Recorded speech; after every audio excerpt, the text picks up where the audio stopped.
ოზონოთერაპია მომავლის მედიცინაა. ადამიანს დღის განმავლობაში 10,000 ლიტრი ჰაერის ჩასუნთქვა უწევს. ჟანგბადს აქვს რამოდენიმე მდგომარეობა. ჟანგბადი 2 და ოზონი არის 3.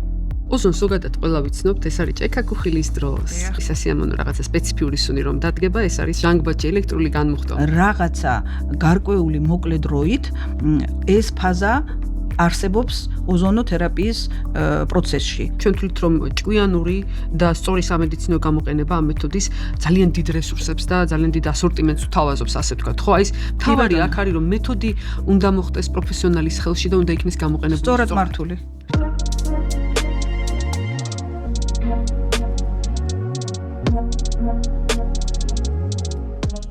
ვაგრძელებთ პოდკასტ გზა შემეცნებისკენ და დღეს უნდა ვისაუბროთ ძალიან საინტერესო თემაზე, ნუნო, ეს არის ოზონი.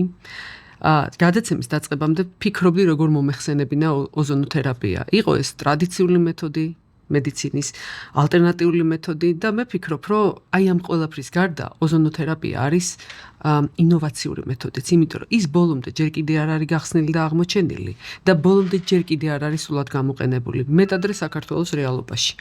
შენ პრაქტიკულად ერთ-ერთი ის ფლაგმანი ადამიანი ხარ, რომელიც ამ მეთოდს იყენებს საკმაოდ დიდი ხანია, ძალიან ეფექტურად და მინდა ვთქვა, რომ ოზონოთერაპია მომავლის მედიცინაა, იმიტომ რომ ეს მეთოდი ჩვენ აგვაცილებს უამრავ გართულებებს, რასაც პაციენტებს ფარმაკოთერაპიის შემდგომ, ასე ვთქვათ, ვკიდებთ ხოლმე ექიმები და ამიტომაც მოდი სანამ ოზონზე საუბარს დავიწყებთ ოზონოთერაპიაზე, ჩვენ მაყურებელს მოკლედ გავახსენოთ რა არის ოზონი. ეს არის ის სამატომიანი ჟანგბადი, რომელსაც სკოლის სახელმძღვანელოში გვასწავლიან როგორც დედამიწის დამცავ გარს, რომელიც ესე ეკრანისებურად გვარტყამს გარშემო, რომელსაც რამდენიმე წლის წინ გაუჩნდა ხვრელი, როგორც გვიყვებიან, რომელიც გაჩნდა იმ მავნე აეროზოლების გამოყენებით, რომელსაც დიდი რაოდენობით იყენებდა კაცობრიობა, ეს არის ქლორისა და ფტორის შემცველი აირები, რომელიც არ ღვევდა ამ შრეს და შრის დარღვევამ გამოიწვია ის, რომ დედამიწაზე შემოაღწია გამოსხივების იმ სახემ, რომელიც იმ რაოდენობით არ უნდა მოსულიყო და ამან გამოიწვია ხვრელის მიმდებარე ტერიტორიაზე ცოცხალი ორგანიზმების გრომა. ეს არის მითი, რომელსაც ჩვენ გვიყვებიან, თუ მეცნიერული მტკიცებულება, აი, აქაც საინტერესოა, მაგრამ რეალურად ჩვენ ოზონი დღეს სხვა კუთხით უნდა ვნახოთ. ოზონი არის სამატომიანი ჟანგბადი, რომელსაც სრულიად განსხვავებული და საინტერესო თვისებები აქვს. მე მინდა პირველი კითხვა ესეთი დაგისვა. ნუნუ, რა არის შენთვის ოზონი? იმიტომ რომ მე ვფიქრობ, რომ საქართველოში ვინ და ყველაზე მეტად ნუნუ ქემაშვილს აქვს უფლება ამ თემაზე ისაუბროს თავისი პრაქტიკული გამოცდილებიდანაც, არა მხოლოდ სამეცნიერო თვალსაზრისით.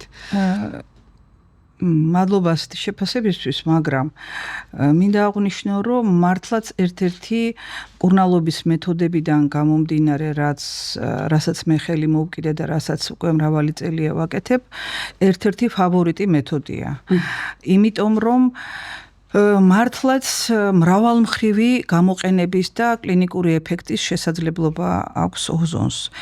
და განსაკუთრებით მინდა აღვნიშნო ის, რომ როცა პაციენტებს აქვთ გარკვეული უკვე მედიკამენტოზურ თერაპიაზე გვერდითი მოვლენები და აღნიშნავენ, რომ ანტიბიოტიკია, რაც არსებობს ქიმიური პრეპარატებზე, რომ ზოგს ალერგიული, ზოგს რაღაც აუტანლობა, ზოგს გვერდითი მოვლენები და ასე შემდეგ, აი ამ შემთხვევებისთვის, როგორც ძალიან კარგი, ძლიერი ალტერნატიული მეთოდი, ეს არის ოზონი და ოზონოთერაპია. და ეს დაამტკიცა უკვე იმ 15 წლიანმა გამოცდილებამ, რასაც პრაქტიკულად საქართველოში მე ვაკეთებ და იმ პაციენტის მდგომარეობებმა და შედეგებმა, ვინც ამ წლების განმავლობაში ჩვენი კლინიკა გამოიარა და ჩაიტარა ეს მკურნალობის კურსი. ოზონოთერაპია შეიძლება განვიხილოთ როგორც დამოუკიდებელი მეთოდიც მკურნალობაში და ასევე კომპლექსურ თერაპიაში რომ მოვისაზროთ, თქვათ, მედიკამენტოზურ მკურნალობასთან ერთად. თუ ასეთი საჭიროება იქნა. და ასეთ შემთხვევაში მედიკამენტოზურ მკურნალობას ოზონი პირიქით აძლიერებს, აპოტენცირებს და მის ეფექტურობას უფრო მაღალს ზრდის. და შესაძლებელი ხდება, რომ თქვათ, დანიშნული დოზირება მინიმუმამდეც დავიყვანოთ. ასეთი აქვს ეფექტი ოზონოთერაპიას. ეხლა თვითონ ოზონს რაც შეეხება, გარკვეული, ესე ვთქვათ, არასწორი შეხედულება არის ხოლმე საზოგადოებაში, იმიტომ რომ გარკვეული სწორი ინფორმაცია და განათლება ამ მიმართულებით მწირია და არ საუბრობენ სამწუხაროდ. ჩვენთან მედიკოსებიც თვითონ ბევრი ბოლომდე არც არიან გარკვეულები ოზონოთერაპიასა და ოზონის კლინიკურ ეფექტებთან მიმართებაში და რთულია რომ ასე ვთქვათ მოსახლეობა გაარკვიო მარტო შენ რას ნიშნავს ეს ოზონი და ჩვენი დღევანდელი შეხვედრის მიზანი ზუსტად ის არის რომ მოსახლეობას უფრო მეტი ინფორმაცია მივაწოდოთ რომ გაიგონ შეიტყვონ ჩვენგან იმ პირველ პირებისგან ვინც უკვე მრავალი წელი ამას ვაკეთებთ და რომ აქ არაფერი მიუღებელი და საშიში ის რომ რაღაცა ვთქვათ გვერდითი მოვლენა კონდეს ადამიანს ამ მკურნალობის შედეგად ეს არის ისეთ მინიმუმამდე დაყვანილი რომ ეს მინიმუმიც ამდენი წლის განმავლობაში პრაქტიკულად არ ყოფილა. ეხლა რა არის ოზონი? ოზონი მოგეხსენებათ არის სამატომიანი ჟანგბადი. ჟანგბადს აქვს რამოდენიმე მოდიფიკაცია, ალოტროპული მდგომარეობა ჰქვია და ეს არის ჟანგბადი 2 და ოზონი არის O3. ასევე არსებობს კიდე შუამავალი ისეთი მდგომარეობები, დღეს აუცილებლად მაგ მდგომარეობაზე ჟანგბადისას ვისაუბრებთ და ჟანგბადის მომარაგება ორგანიზმისთვის რამდენად მნიშვნელოვანია. პატარა ექსკურსი მაინც ჩავატაროთ, იმიტომ რომ ადამიანს დღის განმავლობაში 24 საათის განმავლობაში 10,000 ლიტრი ჰაერის ჩასუნთქვა უწევს. და წარმოიდგინეთ იგი რამხელა ჟანგბადის რაოდენობა სჭირდება. და როცა რაღაცა გარკვეული მიზეზები, რაღაცა პრობლემები იქნება, ჟანგბადის მომარაგებაც გარკვეული პრობლემების გამო იზღუდება. ანუ ჟანგბადს ჩვენ ჩავისუნთქვავთ ფილტვების მეშვეობით, მაგრამ ოზონოთერაპიის შემთხვევაში ოზონს მივაწვდით ინტრავენურად, სხვადასხვა გზები არსებობს ჟანგბადის მიწოდების ოზონოთერაპიაში. O3, როცა ბიოლოგიურ ასე ვთქვათ, გარემოში ხვდება, მომენტალურად იშლება ჟანგბადის მოლეკულად და ჟანგბადის ატომად. და ამათ სხვადასხვა თვისებები აქვთ ორგანიზმში და ამის გამო, რომ სხვადასხვა თვისებები აქვს ოზონს, მას ახასიათებს მრავალმხრივი კლინიკური ეფექტები. მრავალმხრივი კლინიკური ეფექტები. ამიტომ გამოყენებაც არის საკმაოდ ფართე სპექტრით შესაძლებელი. ეს არ არის რაღაცა ვთქვათ ერთი კონკრეტული მიმართულება და როგორც წესი ესეთი არსებობს მედიცინაში, სამედიცინო სამყაროში, როგორ ახლა თუ მეთოდი ძალიან ბევრ რამეს შველის, ეს როგორ არის შესაძლებელი. თქვენ წარმოიდგინეთ, რომ ოზონი სამკურნალო მეთოდებს შორის არის ჩემპიონი თავისი შესაძლებლობების დან გამომდინარე. კი ბატონო, ჩემპიონ ოზონს თავისი ჩემპიონური ისტორია ჰქონდა. რო გავადევნოთ ასე თვალი ხო, როგორ ვითარდებოდა ოზონის და ოზონოთერაპიის განვითარება გარიჟრას, ნახავთ რომ მე-19 საუკუნის დასაწყისიდან, როდესაც პირველად ოზონი აღმოაჩინეს და სახელწოდებაც ძალიან საინტერესოდ მიიღო, ხო, ეს უცნაური სუნის მქონე აირია, მეცნიერებმა დაიწყეს მისი კვლევა და ვინაიდან დადგინდა რომ ჟანგბადთან ჰქონდა შეხება სხვადასხვა სისტემებში და აი ეს ისტორიას თვალს გავადევნებთ, ნახავთ რომ ამადამ წელს დადასტურდა ოზონის ეფექტურობა ქირურგიაში. ამადამ წელს დადასტურდა ენდოკრინოლოგიაში, უროლოგიაში და ასე შემდეგ. მაგრამ პირველი და ყველაზე საინტერესო ისტორია მაინც პირველი მსოფლიო ომთანაა დაკავშირებული. ცოტა მოგვიანოთ უკვე ჯარისკაცების ესეთი რაღაცა განუსაზღვრელი რაოდენობა, რომელიც ანაერობული ინფექციებით და განგრენებით იღუპებოდა, ექიმებმა პირველადაც სადეს რომ რაღაცა მოიფიქრებინათ, ვინაიდან ხედავდნენ რომ ახალგაზრდები იღუპებოდნენ და ეს რაღაცა ჯადოსნური ხსნა ამ შემთხვევაში აღმოჩნდა ჩვენი ჩემპიონი ოზონი. ოზონი იყო ის ნივთიერება, რომელმაც უამრავი ადამიანის სიცოცხლე შეინარჩუნა და დასახიჩრებისგან გაიწვა. აი ამ დასახიჩრებისგან და ინვალიდიზაციისგან დაცვა იყო გამშვები მექანიზმი იმისა, რომ ყველა დარგი ცდილობს პრაქტიკულად აი ამ პერიოდიდან გამოიყენოს ოზონი და მიაკვლიოს მის დარგში რა სარგებელი იქნება და როდესაც მე ამ ისტორიას გადავხედე, აღმოვაჩინე, რომ მედიცინის პრაქტიკულად ყველა დარგი თავისთვის ირგებს ოზონს და ძალიან ეფექტურად იღენებს. და ბოლოს მივდივართ უკვე იმ ძალიან საინტერესო, ასე ვთქვათ, ახალ და ძალიან ძველ დარგთან, რომელსაც anti-age თერაპია ქვია, რომელიც საქართველოში ესე არ არის განვითარებული, რომელიც გვეუბნება, რომ ოზონი არის გამაახალგაზრდავებელი საშუალებაც. მე ყველაზე მეტად შენთან მინდა დავიწყო საუბარი ოზონი როგორც ძვალსახსროვანი სისტემის, ასე ვთქვათ, დამხმარე საშუალება და საბაზისო საშუალება, მაგრამ მანამდე ვინაიდან ჩვენ მაყურებელს მინდა რომ დეტალურად უთხრათ, მე მინდა ჩამოთვალოთ ის თვისებები, რომელიც ოზონს ახასიათებს. თვისებები იმდენად ბევრია, ვფიქრობ ერთმანეთს უნდა მივეშველოთ. ალბათ. ყველაზე საინტერესო თვისება, რითაც ვიწყებ, ეს არის ანთების საწინააღმდეგო ეფექტი და მისი ეფექტი მიკრობების, ასე ვთქვათ, ბაქტერიების, ვირუსების და სოკოების წინააღმდეგ. რატომ მიყვარს ამასაც განგიმარტავ? იმიტომ რომ რეალურად აი ეს გამოყენება ყველა ამ დარგში მედიცინის რაც ვახსენეთ, მაინც ანთებებთან მიდის. ანუ ოტორინოლარინგოლოგია იგებს მას და ირგებს ისე როგორც ანტიანთების საშუალებას, რომელიღაცა დარგის სიტყვაზე გინეკოლოგია ასევე. ეს არის ძალიან საინტერესო სპექტრი ოზონის. ოზონი ახერხებს იმას, რასაც ანტიბიოტიკი ვერ აკეთებს. ანუ დამაზიანებელი მავნე გვერდითი ეფექტების გარეშე მოახდინოს აი ამ თავდამსხმელი მიკროორგანიზმების. და რაც მთავარია, რეზისტენტობას არ იწვევს. ძალიან კარგი, ძალიან საინტერესო იყო. ეხლა შენ უკვე წეგან აღნიშნე ისტორიიდან გამომდინარე, რომ პირველად ქირურგიაში და ასე ვთქვათ, ჭრილობების დროს გრამ უარყოფითი ბაქტერიალური ფლორის კუპირებისთვის, ანუ ანთების ჩაქრობისთვის იყო გამოყენებული და ზუსტად აი იმ თვისებიდან, რომ არის ბუნებრივი ანტიბიოტიკი და გააჩნია ფართე სპექტრი ზემოქმედების, როგორც მიკროფლორაზე, ბაქტერიალურ მიკროფლორაზე, ასევე ვირუსულზე, ასევე სოკოზე. და შესაძლებელი არის აი ესეთი ბუნებრივი ზემოქმედებით ისეთი რეგულაცია, რომ ამავე დროს გრამდადებიც დიდად ეს არ ეხება, ეს რაღაცა საინტერესო ძალიან ძლიერი, ასე ვთქვათ, შერჩევითი მექანიზმი აქვს თვითონ ოზონოთერაპიას, ეს რეალურად ასე ხდება, მაგრამ ფაქტია რომ ხდება და ამის ხარჯზე მართლაც ანტიბიოტიკი პროცესები იხევს უკან და ეს პრაქტიკაში ძალიან ბევრი მაქვს მე პირადად ჩემ პრაქტიკაში. მართალია მე ქირურგიაში ამას არ ვიყენებ, ჩვენ ამას ვიყენებთ უროგენიტალური ინფექციების დროს, გასტროენტეროლოგიური ინფექციების დროს, ну სხვადასხვა ანტიბიოტიკი პროცესი როცა მიდის. ხო და რის ხარჯზე აქვს ასეთი ეფექტი? წეგან ვახსენე, რომ ოზონი იშლება ატომალურ და მოლეკულარულ ჟანგბადად, ხო? ну ჟანგბადი ვიცით, რომ თავისთავად აწვდის ჟანგბადი მიეწოდება ამდიდრებს სისხლს, ყველა ქსოვილს, ყველა უჯრედს ამდიდრებს ჟანგბადით და ჟანგბადი ეს უკვე სიცოცხლეა. ჰაერი მიწოდებული ჟანგბადი მიწოდებული ეს არის უკვე დამატებითი ენერგია ორგანიზმისთვის, რომ მიეწოდოს ენერგია სასიცოცხლო ძალების აღსადგენად და ზოგადად მეტაბოლური პროცესები იქნება თუ ნივთიერებათა ცვლა ამ ყველა ბიოქიმიური პროცესის ნორმალიზებისთვის. საჭიროა ჟანგბადი, საჭიროა ენერგია, რომელიც გამოიყოფა იქმნება ჟანგბადის მეშვეობით. ეს ერთი მხარეა და მეორე ის ატომარული, რომელსაც ძალიან ძლიერი დამჟანგველი ეფექტი აქვს.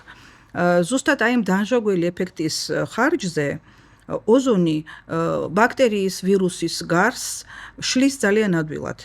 იქ ძირითადად რეაქციაში შედის ცხიმოვან ფენასთან, ლიპიდურ ფენასთან და მიდის წვის პროცესი და ამის ხარჯზე ჩამოშლა ხდება ეს არის ძალიან უმტკივნეულო, ასე ვთქვათ, პროცესი და ამავე დროს დეტოქსის უნარიც აქვს. ოზონოთერაპიას. ეს პროცესები მიდის პარალელურად, ანუ რაც დაშალა, იმას კიდევ გამოგიტანს. კი ბატონო, ეს ძალიან მნიშვნელოვანია, სხვათა შორის ვირუსების კურნალობის დროს, ინფექციის დროს, როდესაც თვითონ პაციენტი ამჩნევს ხოლმე, რომ დიდი ხანი ვერ გრძნობს თავს კარგად, აი ეს ინტოქსიკაცია უკვე, ასე ვთქვათ, გარდაცვლილი და აი ეს ლამაზად გადავიდით მეორე თვისებამდე, სადაც კი დეტოქსიკაცია. კი ბატონო. დეტოქსიკაცია. ეს დავთვალოთ თვისებები. რა თქმა უნდა, გავიხსენოთ. ეს მეორე თვისება, ხო? არის ბუნებრივი ანტიბიოტიკი და არის ძალიან ეფექტური დეტოქსიკაციის მქონე. ეხლა შემდეგი თვისება, რომელიც არის ძალიან მნიშვნელოვანი, დღეს რომ ძალიან პოპულარული ჩვენ ვისაუბრეთ წინა გადაცემებში, რომ ქოლესტერინი, ხო? აი ბუმია ქოლესტერინი, ხო? კი, გარკვეულ რაოდენობამდე არც არაფერი და არაფერი პრობლემა არ არის, მაგრამ ის ნორმატიული მონაცემები, რომელიც დღეს არსებობს, უკვე მსოფლიო ლაპარაკობს იმაზე, რომ ეს ასე ვთქვათ, ქოლესტერინის გაზომვა საერთოდ არც არის საჭირო, იმიტომ რომ ორგანიზმს სჭირდება იმდენი, რამდენიც სჭირდება. მაგრამ ჩვენ არ ვსაუბრობთ იმ ქოლესტერინზე, რომელიც გამოიყოფა და თავისუფლად სისხლით გადაეწოდება იმ საჭირო ქსოვილებამდე, სადაც ის დღეს და ხვალ საჭიროა. ვსაუბრობთ იმაზე, იმ ქოლესტერინზე, რომელიც ფოლაკების სახით სიზარღვებში ილექება.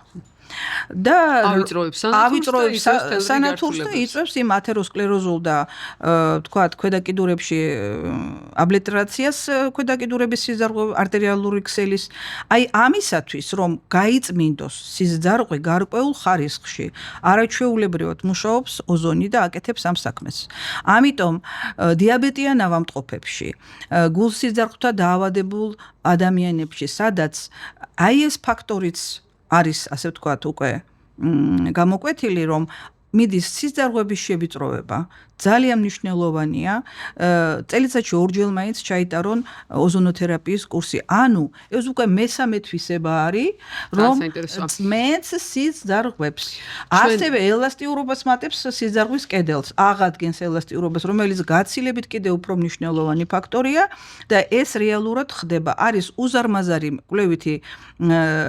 კვლევები ჩატარებული არსებობს მასალები ვისაც აინტერესებს შეუძლიათ დღეს ყველა ინფორმაცია წვდომას ექვემდებარება და არ არის არანაირი პრობლემა. ამას მე ავლაპარაკობ რაღაც ჩემით მონაყოლს, ეს ყველაფერი დაფუძნებულია გარკვეულ კვლევებზე და იმ მასალებზე, რომელიც დებს ასე ვთქვათ, მსოფლიო მასშტაბით და მინდა ერთს გაუსვა ხაზი კიდევ ლიზი რომ ოზონოთერაპია ჩაეყარა საფუძველი გერმანიაში, ევროპაში.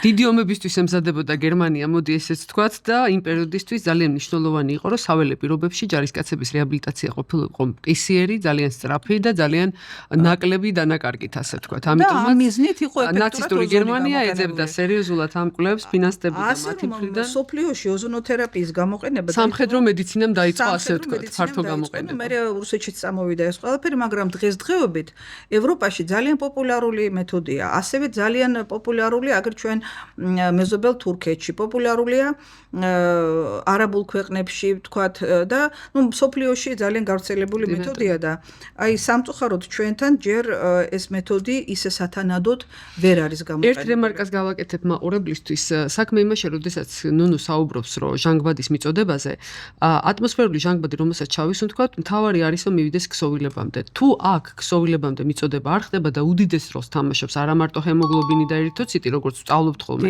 არამედ სიზარღვების გამავლობა და ზოგადად რეოლოგიური ანუ სისხლის შემადგენლობა, სისხლის დენადობა, სისხლის თვისებები ორმხრივი დადებითი ეფექტი აქვს. აი ნუნუმ კარგად ახსნა სიზარღვის სანათურზე მოქმედებს და ზუსტად ერთ-ერთი დადებითი გამოყენება ოზონოთერაპიის არის ჩვენ ახლა მესამე საკითხზე გადავდივართ. თუნდაც დიაბეტური ტერფის მკურნალობის დროს, სადაც მეტაბოლური ცვლილებების გარდა სიზარღვის მდგომარეობაზე საუბრობს და მე პირადად მყავს ნანახი პაციენტები, რომლებიც ჩვენ კლინიკაში ამგვარი გართულებებით მოდიან, როცა მათ აქვს ცვლილებები და მიდიან უკვე საკმაოდ ბედნიერები, კმაყოფილები და ფაქტიურად გადარჩენილი ამპუტირებას.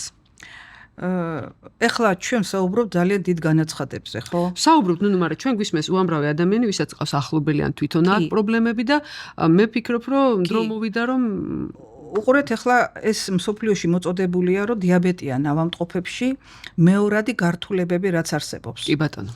ეს არის სიზარღვოვანი პათოლოგიები, ნეიროპათიები, ანგიოპათიები. იგივე ქოლესტერინის თემა რაც თქვით ხომ მართალია. ამიტომ იმისათვის რომ ამ მეორადი გართულებებისგან მაინც დავიცვათ ეს კონტინგენტი აუცილებელია რა. აი სტრატეგიულად მნიშვნელოვანია რომ წელიწადში ორჯერ მაინც ჩაიტარონ პროფილაქტიკური დავარქვათ, ან უკვე თუ სადაც მიდის გარკვეული უკვე შევიწროვება და პრობლემები არის, ხო? ეს კურსი. აი, ეხლა ვიცი ენდოკრინოლოგები გამებრაზდებიან, მაგრამ რადგან ამ თემაზე გადახვედი, ერთ რამეს განმარტავ. საქმე იმაშია, რომ სიზარღვების ცვლილება ხდება არა ერთ ლოკაციაზე, არამედ სისტემურად. აი, დიაბეტის შემთხვევაში რო იტყვიან ხოლმე ნეფროპატია, დაუშვათ ის თვალის პრობლემები, რეტინოპათია. იმიტომ წამოვიდა, რომ ყველგან კვების ტროფიკის მომენტია მოშლილი. რა თქმა უნდა. და მთავარი თვისება ამ შემთხვევაში, აი ამ კერძო შემთხვევაში, ოზონს რა აქვს იცი? ის რომ კოლატერალურ ქსელს ხსნის, ანუ სარეზერვო კოლატერალურ ქსელს აფართოვებს და კვებას მიკროცირკულაციას აუმჯობესებს მაღალ პროცენტში. განუმარტოთ, როდესაც სიზარღვი დაავადებული, დაზიანებულია, მას ელასტიურობა დაკარგული აქვს და ძნელია მისთვის საწყისი ფორმის აღდგენა, ან დავიწროებულია სანათური, ან პირიქით ვარიკოზულია, ხო? კოლატერალური სისხლის მიმოქცევა ნიშნავს პარალელურად არსებული არხები, რომელიც ორგანიზმს აქვს ჩადებული ჩვენ ორგანიზმში, რომელიც სარეზერვო და ირთვება და იხსნება ზუსტად მაშინ, როდესაც ტარდება ოზონოთერაპია. ოზონოთერაპიის შედეგად დამატებითი მაგისტრალების ამუშავება ხდება, ესე გასაგებენაზე რო ვთქვათ და ამის ხარჯზე მიკროცირკულაცია, როცა უკვე ფართოვდება და კვება ქსოვილებთან უმჯობესდება, ესე იგი პრობლემა მოხსნილია. ეს არის მთავარი, ანუ ეს მე რამდენი თვისებაა ლიზიკო უკვე? ეს უკვე გადავედით ჩვენ მეოთხე თუ მეხუთე თვისებაა, ხო? ეხლა გამომდინარე იქიდან, რომ თვისებები ბევრი აქვს, ჩვენ პრაქტიკაში ვიყენებთ ძალიან ეფექტურად როგორც ტკივილის მართვას. ეს ჩემი საყვარელი თემაა, ხო, შენი სპეციალობაა. მე ვცდილობ, რომ დავამტკიცო ესეთი რამ, რომ ადამიანმა არ უნდა იცხოვრონ ტკივილი, დღეს საქართველოს მოსახლეობის დიდ ნაწილს აწუხებს ქრონიკული ტკივილი. და მე მინდა მათ ყველას უთხრა, რომ ეს არ უნდა იყოს ესე, იმიტომ რომ ოსტეოართროზი მაგალითად ერთ-ერთი ყველაზე გავრცელებული დაავადება, სხვათა შორის. ასევე ოსტეოხონდროზი. კი ბატონო, შენი კლინიკის პაციენტთა დიდი ნაწილია ნუნუ და ისინი მოდიან არა მარტო მოძრაობის შეზღუდვით, არამედ ქრონიკული ტკივილით, აი ოზონოთერაპია აქ. ძალიან საინტერესოა. ეხლა ერთი ალბათ ესეთი შევიტანოთ ყოველ შემთხვევაში ჩვენ მსმენელს დაინტერესებს როგორ ხდება ამ ოზონოთერაპიის ჩატარება, ანუ სხვადასხვა გზა ტექნიკური მხარე რა. ხო, ტექნიკური მხარე, ვინაიდან ჩვენ ახლა გადავდივართ სულ სხვა პრობლემას და ტექნიკურად აქ სხვანაირად ვიყენებთ ოზონს. ანუ ოზონის გამოყენების რამოდენიმე გზა არსებობს. ეს არის ვენეში გადასხმები, ფიზიოლოგიური ხსნარი და ასევე აუტოჰემოთერაპია. ასევე არსებობს აი დიაბეტური ტერფის შემთხვევაში ჩვენ ვიყენებთ ძალიან ეფექტურად ქვედაკიდურების კამერებია და სადაც მიდის ოზონის ინსუფლაცია კამერაში. ასევე ინექციები, მიკროინექციები ოზონით. იმ დაზიანებულ ტროფიკა, ანუ სადაც კვება შეზღუდულია, იქ ხდება, ანუ მიკროინექციები ოზონით. ასევე ხდება რექტალურად, ასევე ხდება ვაგინალურად. ასევე მიმდინარეობს ხერხემლის გასწვრივი ინექციები, სახსრის გარშემო ინექციები და სახსარ შიდა ინექციები. პარავერტებრალურ ფუნქციას მაყურებელს მინდა აუხსნა, იმიტომ რომ ჩვენ გვაბრალებ ხოლმე, რომ ბევრ სამედიცინო ტერმინს ვიყენებთ. ოზონს ზოგადად ყველა ვიცნობთ, ეს არის ჭექა-ქუხილის დროს. აი, როდესაც ჟანგბადში ელექტრული განმუხტვა მოხდება, ის ასიამოვნო რაღაცა სპეციფიური სუნი რომ დადგება, ეს არის დაახლოებით აი სუნი, რაც ოზონს აქვს, მაგრამ ამ შემთხვევაში ჩვენ საუბრობთ ხერხემლის სვეტის გარშემო. აი, ნუნუ რასაც ამბობს, ოზონის შეყვანა ხერხემლის დეგენერაციული დაავადებების სამკურნალო სტრატეგიაში, ხო? ანუ ტკივილის მართვა. ჩვენ ვამბობთ, როცა გვაქვს მწვავე ტკივილები და ტრადიციულად ინიშნება სტეროიდები, არასტეროიდები, ხო? ანთებისა და ტკივილის მართვა. ანთებითი პროცესი რომ მოხსნან და ასევე ტკივილი რომ ჩააჩუმა. აი როგორც ალტერნატივა, ვისაც თქვათ არ უყვარს, ან არ უნდა გამოიყენოს ეს გზა. კუჭნაწლავის მხრივ პრობლემები ჩვენ ამაზე ნასაუბრები ბევრი მიზეზის გამო ადგილობრივად არის შესაძლებელი გამოვიყენოთ პარავერტებრალური ოზონის შეყვანით. აბსოლუტურად ესე იგი მოხსნათ ტკივილის სინდრომი, ეს საკმაოდ ცნობილი მეთოდია. და რაც მთავარია, გვერდით მოვლენები ჩვენ არანაირი არ გაგვაჩნია. ასევე სახსრის გარშემო და რა ხდება ახლა ამ დროს. ანუ ნებისმიერი ტკივილის შემთხვევაში ტკივილის რეცეპტორები ყვირიან და გადასცემენ იმპულსს ცენტრალურ ნერვულ სისტემას. ეს ჯაჭვი მოდის იმ ადგილიდან, სადაც მიმდინარეობს თვითონ რაღაც გარკვეული პრობლემა, ხო? და ოზონი არის ზუსტად აი იმ ტკივილის რეცეპტორების ბლოკატორი. აქვს ეს თვისება კიდევ ერთ-ერთი. არა მარტო ანთების საწინააღმდეგო, არამედ ტკივილის შემაჩერებელი. შემაჩერებელი, ასე ვთქვათ, მარეგულირებელი და დამამშვიდებელი. ძალიან ეფექტურად მუშაობს ამ მიმართულებით. და აი ესეთი გაუსაძლესი ტკივილები, რასაც ქვია ექიმო წელში ვერ ვიშლები, ან კიდე ფეხს ვერ ვადგამ ისეთი მუხლის ტკივილი მაქვს, ჩვენთან პრაქტიკაში ეს გამოიყენება ძალიან ეფექტურად და ძალიან სერიოზული შედეგებია. ერთ გავაკეთებ როგორც ტკივილის მართვის, ასე ვთქვათ, სპეციალისტი. საინტერესოა ის, რომ დიაბეტის შემთხვევაში ტკივილი პაციენტს ღრმად წასული ფორმის დროს, როდესაც უკვე დიაბეტური ტერფი ყალიბდება, ტკივილი პირიქით ნიველირებული აქვს, ანუ შემცირებული და შეიძლება ისე მოხდეს დავუშვათ თითის კდომა ფეხზე მაგალითად, რომ ადამიანმა ეს მომენტი ვერც კი დააფიქსიროს და ექიმთან საკმაოდ გვიან მიმართოს.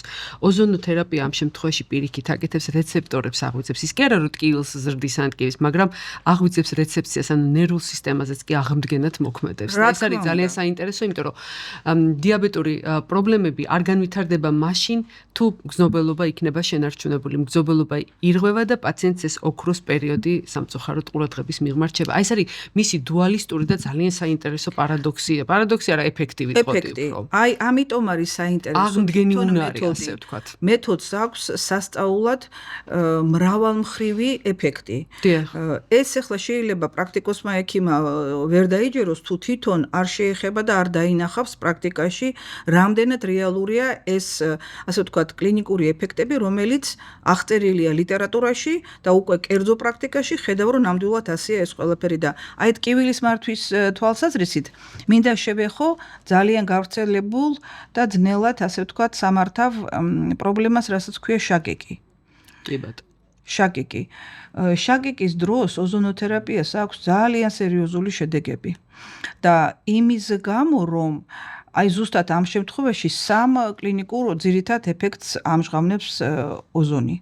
პირველი ეს არის, რომ რა თქმა უნდა სისხლის მიმოქცევას აუმჯობესებს და ტონუსს ხსნის სიძარღვების. ასევე ძალიან მნიშვნელოვანია ის, რომ სეროტონინის გამოყოფა რეგულირდება და ამის ხარჯზე ტკივილი იხებს უკან. ეს მეორე თვისება არის და ასევე ხსნის ოქსიდაციურ სტრესს. ოქსიდაციური სტრესი მოგეხსენებათ რამდენად მნიშვნელოვანი ფაქტორია, რომ ასე ვთქვათ, ესა თუ ის პრობლემა რამდენად ეფექტურად უკვე იმართება, როცა ოქსიდაციური სტრესი მოხსნილია. ასე რომ ამ სამივე თვისებას ოზონი შაკიკის შემთხვევაში ძალიან ეფექტურად აგვარებს და შედეგებიც ძალიან მალე დგება. ესეც ერთ-ერთი კიდევ ალტერნატივა შაკიკის გამოყენების გარდა შაკიკი ანუ თავის ტკივილის ერთ-ერთი სახეა, ხო? ჩვენ მაყურებელს შეიძლება თვითონაც აქვს ეს, იმიტომ რომ ძალიან გავრცელებულია, ხანგრძლივად იწვევს ადამიანის არა მარტო ტკივილი აწუხებს, არამედ ის აურა, ის წინასწარგრძნობა, ფოტოფობია, შიში სინათლის ხმაურზე არის გარკვეული რეაქცია. საკმაოდ დიდი ხანი იწვევს ადამიანის წყობრიდან გამოსვლას და ის ადამიანები, რომლებსაც ეს პრობლემა აწუხებთ, ძალიან ხშირად იძულებულები არიან სხვა რითმით იცხოვრონ, იმიტომ რომ გაურბიან ამ ტრიგერებს, რასაც ვეძახით, გამომწვევებს, ანუ ხო, ერთგვარად და მე ვფიქრობ, რომ შაკიკის მოგვარება ეს არის 21 საუკუნის უდიდესი პრობლემა, იმიტომ რომ სტატისტიკას რო გადავხედოთ, ნახავთ, რომ თანამედროვე ცივილიზაციამ და დაძაბულმა ცხოვრების რეჟიმმა ერთი-ორად გაზარდა ადამიანები შაკიკით რაოდენობრივად.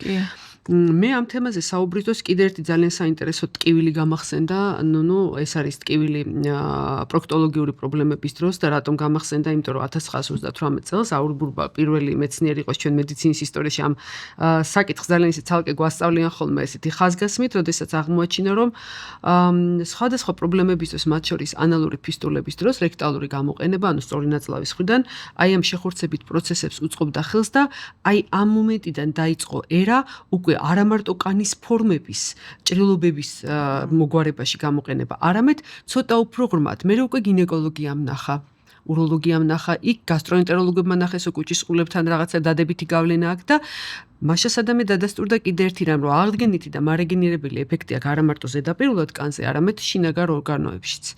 და ეს კიდე ერთი დამატებითია, მაგრამ თემა, რომელიც მე ყველაზე მეტად მომწონს და ვთვლი, რომ ყველაზე მნიშვნელოვანია, იმიტომ რომ ეს ჩემთვის და ბევრი ჩვენგანისთვის, ვისაც ყავდა ამ პრობლემით დაუშვათ ახლობლები, არის ონკოლოგია და ოზონოთერაპია. ხაზ გაუსმევ რატო? ონკოლოგია მხოლოდ ტკივილით მიმდინარე არ არის, უამრავი სხვა პრობლემაა და აი ამ ნივთიერებას აქვს ძალიან საინტერესო თვისება. მე არ ვამბობ, რომ ყოველთვის მონოთერაპიის სახით გამოვიყენოთ. რა თქმა უნდა, ალბათ კომპლექსურ თერაპიაში, მაგრამ საინტერესო არის, რომ აი ზუსტად სხივური და ქიმიოთერაპიის შემდგომ მკურნალობაშიცაა ჩართული ოზონოთერაპია. დღეს ამ თემაზე ცოტა რთულია საუბარი, მაგრამ რამდენადაც შეგვიძლია, იმდენად ვთქვათ, მოდი, იმიტომ რომ საქმე იმაში არის, რომ აი ისევ ევროპულ გამოცდილებას გავაჟღერებ მე, რომ დღეს აქტიურად იყენებენ ონკოპაციენტებში აი ზუსტად შეიძლება დაამთავრდეს ძირითადი მკურნალობა და იმისათვის რომ არ განვითარდეს რეციდივი. აი, ძალიან საინტერესოა. რეციდივი არ განვითარდეს და იყოს დაცული ორგანიზმი, მექანიზმები იყოს ისე დარეგულირებული, რომ არ გაიქცეს პროცესი. ოზონოთერაპიის დაბალი დოზებით.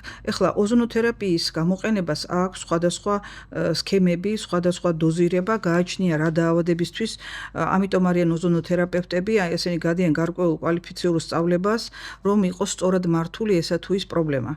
ამას ძალიან დიდი მნიშვნელობა აქვს, რომ ექიმს, რომელსაც აქვს პრეტენზია რომ რა თქმა უნდა ეს ხდება სპეციალური პროტოკოლით და არა სექიურად.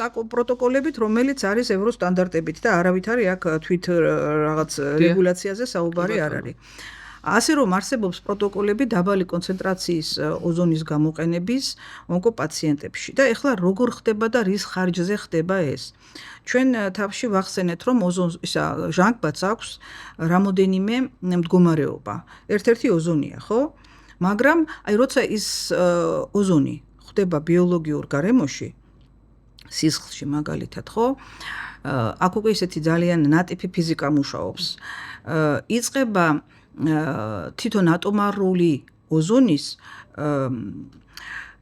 ძალიან მოკლე ვადაში. არსებობს ესეთი ფორმა ჟანგბადის, სინგლეტური ჟანგბადი ქვია. სინგლეტური ჟანგბადი აღმოჩენილია წამყვანი ფიზიკოსების მიერ და მისი ეფექტი დადგენილია და აღმოჩნდა, რომ ოზონსაც გააჩნია ეს თვისება, რომ ბიოლოგიურ გარემოში რაღაცა გარკვეული მოკლე დროით ეს ფაზა არსებობს ოზონოთერაპიის პროცესში. ანუ სინგლეტურ ჟანგბადს აქვს ონკოუჯრედებზე, ანუ მათი განადგურების აპოპტოზი თვითკდომის სისტემის ჩართვის უნარი, ხო, ჩართვის უნარი და აი ეს პერიოდი სანამ ესე იგი სინგლეტური ჟანგბადი ორგანიზმში თავის მოქმედებას ასრულებს, ზუსტად ეს პროცესი მიმდინარეობს და არის კვლევები, სადაც ნაჩვენებია, რომ აი აქტიური სინგლეტური ჟანგბადი სადღაც 3-6 წამი არსებობს და მერე ჯაჭვური რეაქცია მიდის, სადღაც შესაძლებელი 20-30 წუთამდეც მიმდინარეობდეს და ზუსტად აი 20-30 წუთის განმავლობაში მიმდინარეობს უკვე ლატენტურად ამ პროცესების, ასე ვთქვათ, ქცევა. ამიტომ ძალიან ეფექტურად დღეს ზუსტად აი რემისიის პერიოდში ეს ერთი მხარეა, რომ ეს სინგლეტურ ჟანგბადზეა საუბარი ატომარული, მაგრამ თავისთავად მეორე მხარეა თვითონ ჟანგბადი, რომელიც მნიშვნელოვანია ძალიან, რაცაც უფრო ორგანიზმში რაც უფრო მეტი ჟანგბადი იქნება, მით უფრო ონკოუჯრედს არ აქვს უნარი განვითარების, ეს აქსიომაა, იცის ყველამ. და გარდა ამისა დეტოქსს აკეთებს კიდევ პარალელურად. ანუ ერთი ოზონის მოხმარებით შეგვიძლია რამოდენიმე პრობლემა იყოს მოგვარებული. აი, აქ ერთ რაღაცას დავამატებ კიდე, ძალიან საინტერესო. საქმე იმაშია, რომ აი დღის განმავლობაში ნებისმიერი ფიზიკურად ჯანმრთელ ადამიანში, პრაქტიკულად ჯანმრთელ ადამიანში ძალიან დიდი რაოდენობით არასწორიზდის, ონკოლოგიური ზრდის უჯრედები წარმოიქმნება, მაგრამ ჩვენის იმუნური სისტემა მათ რას უშვება, ვიცით, ხო, ისინი არ გამოდიან, არ მრავლდებიან, არ იწვევენ მეტასტაზირებას მით უმეტეს და საბედნიეროდ ეს მექანიზმი ჩვენი იმუნური ფარი მუდმივად გვიცავს. კი. მაგრამ იმ შემთხვევაში, როდესაც ეს სისტემა მწყობრიდან გამოდის და სადღაც იწყება ონკოლოგიური უჯრედების და თავარი პრობლემა არის ის, რომ გავაჩეროთ მათი ზრდა და მივცეთ საშუალება მათ, რომ ისინი აღარ განვითარდნენ და მით უმეტეს სხვა ორგანოებში არ მოითესნონ, ასე ვთქვათ. აი, ოზონი აქ ძალიან მნიშვნელოვანი როლს საუბრობდა, როცა ოპონენტები გვეუბნებიან, რომ ოზონი საკმაოდ ტოქსიური აირია დაუშვათ რაღაცა და ონკოლოგიაში ნუ გამოვიყენებთ. ოპონენტები ამბობენ ესეთ რამეს, რომ ოზონი არა მდგრადია, მიუხედავად იმისა, რომ ის ჰაერზე მძიმეა, 48 არის მოლეკულური მასა, ხო, საკმაოდ დიდი. ოზონს ახასიათებს ერთი თვისება. ჯერ ეს ერთი თქვენ რო პროცედურას უყუროთ, ოზონი ძალიან მოწესრიგებულად შედის ყოველთვის. ის არ შეიძლება ღია ჭურჭელში შედიოდეს სისხლში, იმიტომ რომ არ უნდა მოხდეს მისი კონტაქტი, ესე ვთქვათ, ატმოსფერა. შედის ორგანიზმში და იწყებს ზუსტად აი რასაც ნუნუ ამბობს, დაშლას მოლეკულურ და ატომურ ჟანგბადად. ეს მისი დაშლა, ასე ვთქვათ, ხდება უკვე ორგანიზმში და სწორედ აი ეს გამოთავისუფლებული ჟანგბადი იწვევს ორ ძალიან მნიშვნელოვან ეფექტს. პირველი ეს არის გაჟანგბადიანება, ასე ვთქვათ, და მეორე ეს არის მისი მოქმედება იგივე მიტოქონდრიალურ აპარატზე, რომელიც ძალიან საინტერესოა და ფაქტურად ATF-ის და ენერგიის წყაროა უჯრედში და თუ ამ მექანიზმზე იმოქმედებს, უბრალოდ ფიზიკურად არ ექნება ონკოუჯრედს უნარი რომ გამრავდეს, იმიტომ რომ საშუალება საკვები არ აქვს და ენერგია არ აქვს, აი დენის სადგურს ამსგავსებენ ხო მიტოქონდრიებს და მეორე და თავისთავად ძალიან საინტერესო ეს არის აპოპტოზი, ანუ თვითკდომის მექანიზმი. როდესაც უჯრედს თვითონ გამოაქვს განაჩენი, რომ ის არ არის სწორი, არ არის გენეტიკურად შესაბამისი მეზობელი უჯრედებისადმი და უნდა განვითარდეს. მაგრამ პრობლემა ქიმიოთერაპიის და სხიური თერაპიის დროს, გარდა იმისა, რომ ეს ორი მეთოდი იწვევს მეზობელი უჯრედების დაზიანებასაც არის ის ტოქსინების გამოთავისუფლება, ის მავნე ნივთიერებების, რომლებიც მე სისტემურად იწვევს ორგანიზმის, ასე ვთქვათ, ინტოქსიკაციას. აი, როცა მე დავიწყე საუბარი და ნუნუს მიმართე, პირველი ვთქვით, რომ იმ შემთხვევაშიც კი როცა ეს პროცედურა ჩატარებულია, პაციენტი ნამკუნალებია და აღარ არის პირობითად ხო ონკოლოგიურის და ოზონოთერაპია თავის საქმეს ბრწყინვალედ ასრულებს. აი, ეს უკვე მისი დეტოქსიკაციური უნარია გარკვეულწილად. არა მარტო ონკოლოგიურ უჯრედებზე, არამედ ჩვენ ვერ ამოვწურავთ ალბათ, ხო, ოზონის თვისებებზე საუბარს. მაგრამ ონკოლოგია ჩემთვის იმდენად საინტერესოა, რომ დღესდღეობით ექიმების უმეტესობა უფრთხის ამ მეთოდზე საუბარს, იმიტომ რომ არის რაღაცა დოგმები ამ სფეროში, რაზეც უნდა ვისაუბროთ და რაზეც არ უნდა ვისაუბროთ, იმიტომ რომ გველოდებიან როდის იქნება მტკიცებულებები, თუმცა მე ვფიქრობ, რომ ოზონი გადაცემის თავშივე ვთქვი, ეს ალტერნატიული და ტრადიციული მეთოდიცაა და ასევე ინოვაციური და მე მგონია, რომ კიდევ იტყვის თავის ასე ვთქვათ, სიტყვას ოზონი. ძალიან დიდი იმედით, რომ მაგასაც მოვესწრებით და ბოლო-ბოლო იქნება საქართველოში აღიარებული ეს მეთოდი. მე ერთი ძალიან საინტერესო რაღაცა მინდა გითხოთ, შენ წეღან შეყვანის გზები ახსენე რა და რა მეთოდით შეყავს. თვითონ ნივთიერებები, მე მინახავს უცხოეთში, აი გადაცემის ჩაწერამდე ნუნუს ვესაუბრებოდი, რომ რამდენიმე ქვეყანა არსებობს, სადაც ოზონატორები ესე ქუჩაში დგას და სპეციალურად წყლის ოზონაციას იწვევენ და მოსახლეობა მიირთმევს კიდეც, ხო ამ სახით.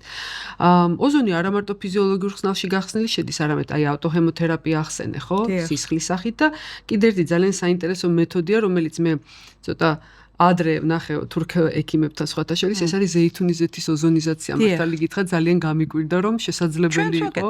კი ბატონო, აი ძალიან საინტერესოა. ესე იგი, და ვიცი რომ შენახვის ვადა ძალიან იზრდება, ხო, იმიტომ რომ ოზონი რომელიც ზეითუნი რომელიც ეთვაზე 2 წელი ინახებოდა ოზონირებული, რა ვიცი, რაღაც. იმიტომ რომ ამ შემთხვევაში, როცა ზეთის ოზონირება ხდება, წარმოიქმნება სუმთლად ახალი მოლეკულა, რომელსაც ქვია ოზონოიდი. ოზონოიდი.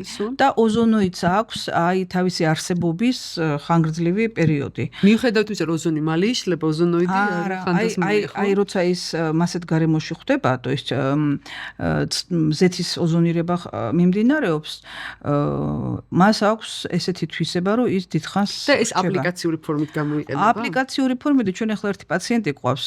ნუ აი ხო არიან რა, რომ ოზონოთერაპია ჩაიტარა ფიზიოლოგიური ხსნარით, მაგრამ დადგენილი ჰქონდა ენაზე გამვლინდებოდა ესეთი ავტოიმუნური მითხრა რაღაცა გარკვეული სახის დერმატიტი. ხო და წელიწადში 2 ჯერ მოდის რომ ოზონოთერაპია ჩაიტაროს, მაგრამ მე ერთხელ შევთავაზე, მოდი მეუთხარი აი ზეთით რა აპლიკაციები ან სავლებივით გაიკეთებ მეუთხარი და უფრო ეფექტური იქნება თქო. მოიხმარა და მოკლედ ეხლა 2 კვირაში ერთხელ მოდის ზეთით. რომ აკეთებს ოზონირებას, ძალიან საინტერესო ოზონირება, რომ გავუკეთდეს ზეთის ოზონირება და აპლიკაციებს ყوارებ და არის კაცი ბედნიერი. ასე რომ გარდა ამისა, ზოგადად გარეგანი მოხმარებისთვის და ასევე გასტროენტეროლოგიაში. გასტროენტეროლოგიაში ჰელიკობაქტერს რო ვამბობთ, რომ არიქა, ესე იგი ჰელიკობაქტერია არის აშინელება და ასე შემდეგ და ასე შემდეგ, ფლათასეც არ არის საქმე. ყოველ შემთხვევაში ძალიან კარგად არეგულირებს იმ მიკროფლორას, რომელიც როგორც კუჩი, ასევე 12 გოჯაში არსებობს, ასევე წყალი. არსებობს სანატორიუმებში მაგალითად. ოზონირებულ წყალს ადრე ამზადებდნენ ისეთი ჟანგბადის კოქტეილები იყო ხოლმე და აი არის ჟანგბადის კოქტეილები და არის ოზონირებული წყლის უზმოზე მიღება. და აი აი შემდგომ უკვე საკვების მიღება გარკვეულ პერიოდში. ანუ ოზონის გამოყენებას, ასევე ოზონირება ხდება წყლების დეზინფექციის თვალსაზრისით. და ძალიან ბევრ ქვეყანაში არის გამოყენებული განსაკუთრებით კიდევ აი ხომალდებზე. საინტერესო სფეროს მივადექით და მე მინდა ვთქვა, რომ საყოფაცხოვრებო წყალი, რომელიც მოგვეწოდება და ჩვენის ბედნიერი ქვეყანა ვართ, რომელიც ონკანიდან მიირთმევს წყალს, ჩემაყურებას ერთ რაღაცას ვეთქვი. ჩავურთო ასე ვთქვათ. დიდი მოწიწებით ყველას ვრჩევ რომ ნუ მივირთმევთ აი განსაზღვრული რაოდენობით ჩვენი მოსახლეობა ამ პლასტიკურ ბოთლებში მოთავსებულ დამწუდებულ წყალს ესე ვიტყოდი მე იმიტომ რომ წყალი ჩვენ ონკანში მოდის კარგი და თუ მაინდა-მაინც არ უნდობით გავფილტროთ მაშინ და დღეს მე მიხარია რომ კაბოტონის კლინიკაში თანამედროვე დისპენსერი დგას რომელიც არ მოიხმას აი პლასტიკის ბოთლებში მოთავსებული და მე ჩემი ქალიშვილის დედა ვარ რომელიც ერთ რაღაცას გიტყვით ჩემი გოგონა თავის მეგობრებთან ერთად ამ მოძრაობაშია ჩართული ნუ გადავაგდებთ პლასტიკის ბოთლს თავდახუროს წყალი დატყვევებული არ უნდა იყოს დედამიწაზე რამდენიმე მილიონი ლიტრი წყალია სამწუხაროდ პლასმასის ბოთლებში დამწყვდეული და ეს ძალიან ცუდია სულ ყველა მათგანი სასმელია სხვა დეტალი რაც მინდოდა მე თქვა ნუნუ და სხვა თემისკენ წავედი რეკლამასავით ჩავრთე იმიტომ რომ ვფიქრობ რომ მნიშვნელოვანია საკმაოდ მნიშვნელოვანი ეს არის ქლორირებული წყალი აუზებში და სასმელი წყალი მაშინ როდესაც ოზონირება ბევრად უფრო ეფექტურად კლავს მიკროორგანიზმებს მაგრამ მეთოდი რამდენადაც ვიცი უფრო ძვირადღირებულია და ამიტომ ვერ ვიყენებთ თუმცა არსებობს ოზონატორების საყოფაცხოვრებო გამოყენებისაც არ ღირს რა თქმა უნდა იაფი და ოზონირებული წყალი უფრო კარგი იქნება და მივადექი ძალიან საინტერესო დეტალს პირადად მე მაქვს გამოყენებული გარკვეული სამედიცინო ჩვენებით ავტოჰემოთერაპია ოღონდ არა ოზონირებული რა თქმა უნდა მაშინ ეს იყო წლების წინ როდესაც ექიმების ნაწილი ამბობდა რომ ამ მეთოდს არ აქვს ეფექტურობა ნაწილმა თქვა რომ კი აქვს მე დღეს სულ პროპაგანდას უწევ რატომ იმიტომ რომ თვლი რომ ორგანიზმს ძალიან ბევრი რამის რესურსი აქვს ეს არის მეთოდი როდესაც ადამიანის საკუთარი სისხლის აღება ხდება ვენიდან და ხდება გაკეთება კუნთებში და მე აი ეს გარკვეული ეს პატარა ავტოჰემოთერაპია მცირე ავტოჰემოთერაპია მაგრამ არსებობს კიდევ დიდი ავტოჰემოთერაპია და ავტოჰემოთერაპია ასე ვთქვათ თანდართული ოზონოთერაპიასთან ერთად ნუ ამაზე მინდა მესაუბრო ცოტა უფრო დეტალურად რა არის მაიორი და მინორი ანუ დიდი და პატარა ავტოჰემოთერაპია და მე ვიცი რომ ძალიან წარმატებულად იყენებ მას ასევე ну, ასე ვთქვათ, მცირედი ავტოჰემოთერაპია, ამას ძალიან დიდი ისტორია აქვს და ძალიან ბევრი პროგრესული მოაზროვნე პრაქტიკოსი ექიმი იყენებდა. მათ შორის გინეკოლოგები სხვათა შორის იყენებდნენ ძალიან ეფექტურად. იყენებდნენ ამას იმისათვის, რომ გავაძლიეროთ ჩვენი ბუნებრივი რესურსები, გავაღვიძოთ და მივცეთ საშუალება ახალი, ასე ვთქვათ, ბიძგი მივცეთ რეგენერაციულ და აღდგენით, ასე ვთქვათ, პროცესებს. ასე რომ როცა ქრონიკულად არის ფურუნკულოზი, როცა იყო ვთქვათ რაღაცა ჩირქოვანი გამონაყარი და ამას ვერ ერეოდნენ და ეხლა ცნობილია და საკვერცხის ანთებითი დაავადება, ცისტა, კი ბატონო, ძალიან. აი ამას იყენებდნენ ძალიან ეფექტურად, მაგრამ შემოვიდა ასე ვთქვათ დიდი ავტოჰემოთერაპია, პირობითად რო დავარქვათ რა, მოსახლეობისთვის გასაგები რო იყოს. ანუ ავტოჰემოთერაპია ნიშნავს იმას, რომ ჩვენ ვიღებთ გარკვეულ დოზას სისხლს, ხდება ამ სისხლის ოზონირება და უკან დაბრუნება ისევ ამ სისხლის. ოღონდ ეს რაოდენობა უფრო დიდია. რაოდენობა დიდი არ არის, აქ მაქსიმალურად შეიძლება იყოს 200 გრამი, დღეს უკვე პრაქტიკაშია ისევ ევროპაში, რომ იღებენ ლიტრამდეც კი და ლიტრი სისხლის ოზონირება და გატარება და ისევ დაბრუნება. განუმარტავთ მაყურებელს, რომ დანაკარგი არ არის სისხლის, იმიტომ რომ მყისიერად როგორც კი აიღებენ, პარალელურად აპარატურა აკეთებს ამ ყველაფერს და ხდება როგორც ცირკულარულად ბრუნდება. ცირკულარულად ბრუნდება ისევ უკან. მაგრამ ამ შემთხვევაში, არა, ჩვენ ვღებულობთ ხარისხობრივ საერთოდ სულ სხვა მოლეკულას. აი, საქმეც მაგაში წეგან ვახსენე Z-ში ოზონოიდი და აქაც გემოგლობინთან ხდება შეერთება. მყისიერად წარმოიქმნება ახალი ნაერთი ჰემოგლობინთან, ჰემოგლობინს აქვს თავის მოლეკულაში ისეთი თავისუფალი აქტიური თავისუფალი რგოლები, სადაც უერთდება ატომარული ჟანგბადი და ხდის მას საკმაოდ აქტიურს. როცა ერთ კურსს ჩაატარებენ, თვითონ უკვე ეფექტი გრძელდება მაინც კიდევ 2-3 თვე, სანამ ახალი ერითროციტალური მასა არ გამომუშავდება ჩვენ ორგანიზმში, ძვლის ტვინში და ამ პერიოდში სულ მუშაობს ეს მოლეკულები ორგანიზმში. აკეთებს თავის იმ კეთილ საქმეს, რომელსაც ქვია როგორც მადეზინფიცირებელი, ასევე დამცავი, დეტოქსიკაციური და ასე შემდეგ. მაგრამ სხვაობა არის იმაში, რომ ამ შემთხვევაში ვიყენებთ უფრო მაღალ დოზებს და მიღებულია, რომ მაღალი დოზების გამოყენება, როგორც ანტიბიოტიკოთერაპიას რომ ვამბობთ, ამ შემთხვევაში უნდა იყოს გამოყენებული, როცა გვაქვს ისეთი ინფექციები, რომელიც ან ორგანიზმი აქვს რეზისტენტული რაღაც ანტიბიოტიკოებზე, ხო? ან თქვა შეგვიძლია ანტიბიოტიკოთერაპიასთან ერთად გამოვიყენოთ და იმ ანტიბიოტიკის რეზისტენტობასაც კი ხსნის. ეს იგი, ძალიან საინტერესო დეტალი გამახსენდა, ეხლა ნუნდა რო არ ჩავთო, ესეც არ შეიძლება. მკითხულობდი სპეციალურად ავტოჰემოთერაპიაზე და ჟანგბადის ეფექტზე, რაზეც დეტალურად აგვიხსენი შენ. ჰემოგლობინს აქვს ერთი საინტერესო უნარი მიერთოსო ჟანგბადიო თქვი. ასევე იერთებს ძალიან ცუდ რამეს, ეს არის ნახშირ ჟანგი, როდესაც კარბოქსი ჰემოგლობინი მიიღება და CO2 ინტოქსიკაციის დროს ჩვენ საქართველოში სამწუხაროდ მე მგონი წელიწადი არ გავა, რომ არ გავიგოთ რაღაცა ოჯახური ტრაგედიები ამასთან დაკავშირებით, გაზის გამათბობელთან დაკავშირებულია ეს ინტოქსიკაცია, იქ ორმაგი გაჟონვა მეთანი და CO, მხუთავი გაზი და სამწუხარო ლეტალურ შედეგს იძლევა, ადამიანი ისე იღუპება, რომ პრაქტიკულად წინააღმდეგობის გაწევის უნარიც არ აქვს, მაგრამ იმ შემთხვევაში თუ მოხერხდა დროულად კლინიკაში მიყვანა, ზუსტად ესეთი თერაპია თურმე იწვევს, ეტყობა ის ჟანგბადი საკმაოდ ძლიერია და კონკურენტულად ანაცვლებს. ჩვეულებრივ ამ ჰემოგლობინს ესე ჩახუტებული აქვს და არ უყვარს CO-ს გაშვება, მაგრამ ეს მეთოდი იძლევა საშუალებას, რომ იქაც კი მოხდეს ჩანაცვლება და რაღაც ნაწილში, რა თქმა უნდა, ერითროციტები, რომლებიც ამ შემთხვევაში პრაქტიკულად უარგისი ხდებიან, იმიტომ რომ მათ მიერთებული აქვთ არასწორი ნივთიერება და ჟანგბადი ვერ გადააქვთ, ოზონოთერაპია იძლევა საშუალებას, რომ ეფექტური ერითროციტების რიცხვი იზრდება.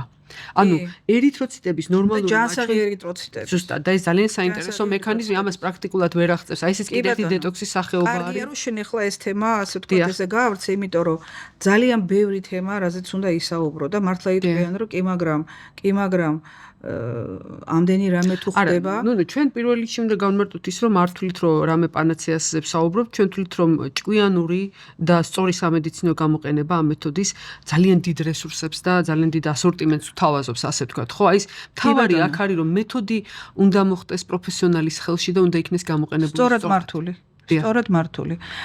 და ერთი მინდა კიდევ აღვნიშნო აუცილებლად, ლიზი, ისევ ეფექტიდან გამომდინარე ოზონის, რომ ოზონს აქვს ძალიან დიდი გამაახალგაზრდავებელი ეფექტი. ზუსტად ყველაზე ლამაზად და ამ ნოტაზე დავამთავროთ ალბათდევადელი ჩვენი შეხვედრა. და მინდა ერთი რაღაცა გითხრათ, რომ ანტი-ეიჯ თერაპია, ზოგან ლონგ-ლივითი, ანუ ხანგრძლივი სიცოცხლის თერაპია არის თანამედროვე მეთოდია, ასე გვასწავლიდან. მე ვიტყოდი, რომ კაცობრიობა ყოველთვის ფიქრობდა ამაზე. პირველი ქალი, რომელმაც ფერუმარი დაამზადა თიხისგან და სახეზე წაისვა, უკვე სილამაზეზე ზრუნავდა. პირველი ადამიანი, რომელმაც ტანზე ტატუ გაიკეთა და მოიხატა, ასევე ესთეტი იყო და სილამაზეზე და ახალგაზრდობაზე ზრუნავდა. დღესდღეობით ანტი-ეიჯ თერაპია და გაახალგაზრდება არ არის მარტო მდიდრების ფუფუნება, ჩვენ ყველას გვაქვს ამის საშუალება. მე და შენ, სხვათა შორის ქალბატონი ყოველთვის ძალიან ლამაზად და ახალგაზრდულად გამოიყენება და ეს მისი საიდუმლო ოზონოთერაპია შეუეჭველი ვიცი. მაგრამ ლიზი მამავსო კომპლიმენტებით. მაგრამ მე მინდა თქვენ არიცით ამ ქალბატონს ჭაღარა არ აქვს ჩემო ძვირფასო მაყურებელო და მე მინდა თქვა რომ ანტი-ეიჯ თერაპია, გამაახალგაზრდავებელი თერაპია არ გულისხმობს მარტო ახალგაზრდობას გარედან. ეს ნიშნავს ჯანსაღ და ახალგაზრდ ორგანიზმს და როდესაც მე და შენ პირად საუბრებში ვსაუბრობთ ხოლმე ოსტეოარტროზზე რა ეფექტი აქვს ოზონოთერაპიას, მითხრა ძალიან ლამაზი ფრაზა ცოტა ხნის წინ რომ იწევს არა მარტო ხტილის რეგენერაციას, არამედ სახსრის გაახალგაზრდავებას. ანუ ასაკი წინ მიდისო და სახსარი ახალგაზრდავდება. ეს იყო გენიალური ფრაზა, რაც მიხარი, მე მივხვდი რომ გაახალგაზრდაება შიგნიდან იწყება. შევიტანო უბრალოდ გარკვეული კორექცია. ეს კლინიკაში მიმდინარეობს და ხდება ნამდვილად ასე, მაგრამ ეს მარტო ოზონის ხარჯზე არ არის, აქ მიდის უკვე კომპლექსური თერაპია, სადაც აუცილებლად გამოყენებულია ოზონიც. ბარემ დავაანონსოთ, იმიტომ ჩვენ ამ თერაპიებზე საუბარი მოგვიწევს შემდგომ გადაცემებში. რას იყენებს კლინიკა ჰარმონია იმისათვის, რომ შეგვინარჩუნოს ჯანმრთელობა, და გაგვა ახალგაზრდაოს. ოზონოთერაპიის პარალელურად. ოზონოთერაპიის პარალელურად ჩვენ უკვე ვილაპარაკეთ წინა გადაცემაში, აი ეს ფომინის მეთოდს რომ ასე ვთქვათ, ვიყენებთ საკმაოდ ფართე, ისეც ასეთივე კომპლიმენტალური მეთოდია, რომელსაც აქვს ფართე სპექტრი თავისი გამოყენების. ასევე არის PRP თერაპია, ანუ ეს არის ის რეგენერაციული მკურნალობის მეთოდები, ასევე არის პროლოთერაპია, ასევე არის ძალიან ეფექტურად ვიყენებთ ჩვენ სპეციფიურ მაგნიტოთერაპიას. ეს არის იმპულსური მაგნიტოთერაპია, რომელიც განსხვავდება სხვა მაგნიტებისაგან და აქვს ასევე ფართე სპექტრი გამოყენების. საინტერესო რომ ყველა მეთოდი, რომელსაც იყენებ შენ კლინიკაში, მე ძალიან მომწონს ერთი რამის გამო. ნუნ ქემაშვილი აიძულებს ორგანიზმს თვითონ გახდეს საკუთარი თავის მკურნალი. ორგანიზმს აქ გამაახალგაზრდავებელი და გამაჯანმრთელებელი რესურსები ძალიან სერიოზულად და როდესაც ჩვენ მას გარედან არ ვეხმარებით აგრესიულად, ის თვითონ იღვიძებს და თვითონ პოულობს ძალას. ეს ალბათ არის აი ამ კლინიკის განსაკუთრებული თვისება და შესაბამისად პაციენტებიც მარტო ნამკურნალები კი არა, მედიცინურად განათლებულები მიდიან, იმიტომ რომ მათ იციან რა გააკეთონ შემდგომში და რაც მთავარია კარგი განწყობით, შემართებით და გაახალგაზრდავებულები. რა ვიცი, მე ვფიქრობ, რომ ჩვენ ამ თემაზე საუბარს ვერ დავამთავრებთ, მაგრამ ნამდვილად ასეა, იმიტომ რომ თერაპია და გამაახალგაზრდავებელი თერაპია მე მგონი ყველაზე გემრიელი ნაჭერი იყო დღევანდელი გადაცემის. კი, და ამას აქვს რეალურად სერიოზული, ასე ვთქვათ, თავისი არგუმენტები, თავისი დამადასტურებელი კლინიკური შემთხვევები და ეს ნამდვილად ესეა, იმიტომ რომ ოზონი ეს არის ჟანგბადი, ეს არის ენერგია, ენერგიის გარეშე ვერაფერი ვერ მიმდინარეობს, საჭირო რაოდენობის ენერგია ეს ყოველთვის არის ახალგაზრდობის შენარჩუნება. როცა მე ვარ ენერგიული, ჩემი კუნთი ღებულობს საჭირო ჟანგბადს და энергიას, ესე იგი მე მოძრაობა შემიძლია, ესე იგი მე ყოველთვის ვიქნები ტონუსი ძლიერდება, ადამიანი ახალგაზრდავდება და რაც თავარია მოქმედებს ცენტრალურ ნერვულ სისტემაში განწყობას, ამცირებს დეპრესიულ მიდგომებს, რა თქმა უნდა, უიმედობას, შფოთვას ამცირებს. და ზოგადად ადამიანი ხდება სიცოცხლისადმი გაცილებით უფრო პოზიტიურ განწყობებში, რაც მთავარია, ასე ვთქვათ, იმ მდგომარეობისთვის, რასაც ქვია სიცოცხლის გახანგრძლივება. ყველას უსურვებ, რომ თავის სიცოცხლის გახანგრძლივებაზე იზრუნონ, იმოქმედონ, იბრძოლონ, მაგრამ შვიდი განწყობით. ძალიან კარგი. დიდი მადლობა. კარგად ზანდებოდეთ.